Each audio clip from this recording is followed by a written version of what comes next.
Hi, my name is Corey. One thing I have very recently learned about myself is I'm really bad at making these videos.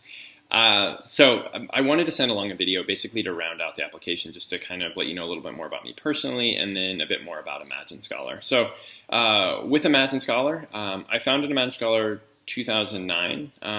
It was really born out of, I was living in the area for a different project, so here in South Africa.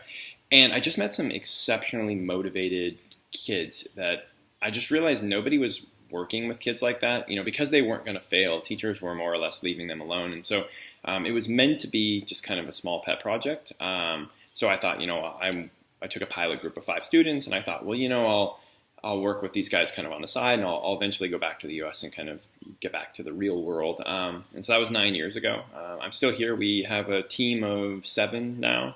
About 100 kids in the program. One thing I always talk about with the program is just really understanding the kind of students that are in it. So our application process is, I think, one of the most unique features. Basically, it's a 7-month process where we're looking for a single variable. We did a big analysis of what kids are successful in our program, and the thing we realized is just this one thing: who most wants to be here. So we have this grueling 7-month process. It's exceptionally hard. You write 5 essays every week. You read lots of books. But we do like these kind of sneaky things where we'll say, hey, we're offering an optional grammar lesson at, 8 a.m. on Saturday. If anybody wants to come, you don't have to. And the kid who's sitting at the fence at, 6:30 a.m., with their notebook ready to go, that's the kid we're looking for. So that really is what Imagine Scholar is built of. And when you take that kind of kid and you build them around, 50, 60 other kids like them that are excited and motivated and just really good people. That's the final. So we have this 7-month grueling process, and, we start with hundreds, everybody quits, but we get to the end, and it really is, everybody there wants to be there. And then our students do a final, our existing students do a final kind of a character filter. So they say, who isn't arrogant, who doesn't use their intelligence to belittle other people, who, kind of builds the group up. And so that is what Imagine Scholars are. We work with them for 5 years and then help support them through university. But the real aim it's always been a 20-year model. It's saying, if you're familiar with the African Leadership Academy, they have this great mission of changing the continent of Africa by developing leaders. What we're trying to do is very much the same thing, but for a community. Our community has around 400,000 people.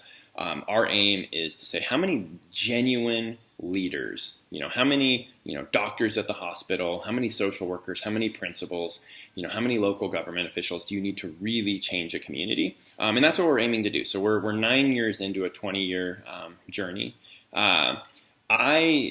The reason I'm so excited about this program, I mentioned this in my essays, but I really need to just get outside of this bubble. This program has been my life.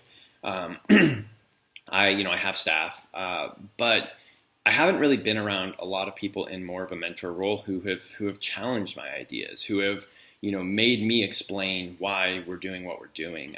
And so I look at this, really as a chance to get around people, like-minded people, motivated people, but really to refine what I'm doing and be willing and able to step outside of my comfort zone to put these ideas out there and make sure that, again, I have the abilities to take this organization where it needs to go.